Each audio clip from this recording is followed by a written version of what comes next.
Good afternoon, committee chair and committee members, members of the public.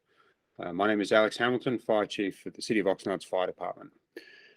Tonight we are coming to you with a request for submitting a Staffing for Adequate Fire and Emergency Resource or SAFER grant application. So the recommendation is that the committee tonight recommends the City Council adopt a resolution ratifying the submission of a grant application to the Federal Emergency Management Agency for FY21 Staffing for Adequate Fire and Emergency Response or SAFER grant in the amount of $2,192,342 to be used for the hiring of 6 additional firefighter and no local match is required. Further, that authorizes the city manager or designee to execute the grant agreement if grant funds are awarded to the city. Authorize the chief financial officer or their designee to submit financial reports and grant claims, approve budget appropriations due in the FY22-23 budget year for the use of grant funds, perform all other required financial actions.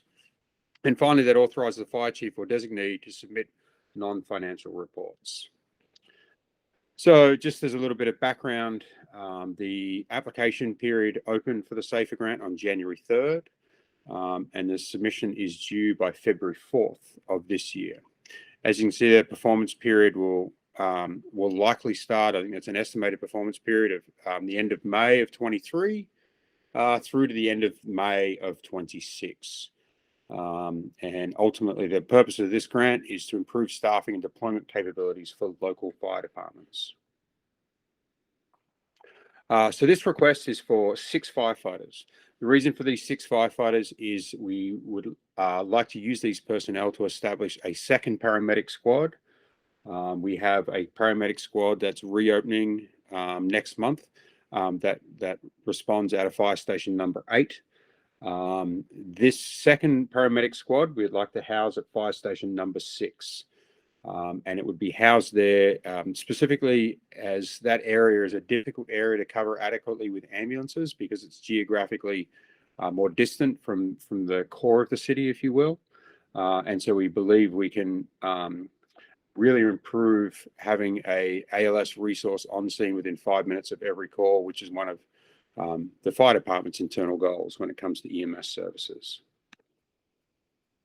So this grant, they've actually changed this grant fairly significantly with COVID and the impacts from COVID. So this grant will cover the salary and benefits for 6 firefighters for up to 3 years. It's also important to note that for this grant we have an obligation to maintain the staffing for 3 years, and certainly the salary and benefits will be covered for that time. As we get towards the end of that 3-year grant agreement, we will have to come back to council and provide some metrics so the council decide if we'd like to keep that paramedic squad in service in that area. However, according to the stipulations of the grant, we do not have an obligation to keep those positions or that squad in service at the conclusion of the 3-year grant performance period. Okay, and the financial impact for this, obviously the grant would cover the salary and benefits for 6 firefighters over 3 years, and you can see there that adds up to just under $2.2 million. However, the city will have a cost. The cost to hire and train each firefighter is approximately $75,000. That would need to come out of the general fund. Additionally, this grant does not cover backfilling someone's position when they take annual leave. And that is estimated that would cost around $15,000 per firefighter per year for that annual leave. So they are the implications, the financial implications for this grant. And with that, I would be happy to answer any questions the committee or council might have. Thank you.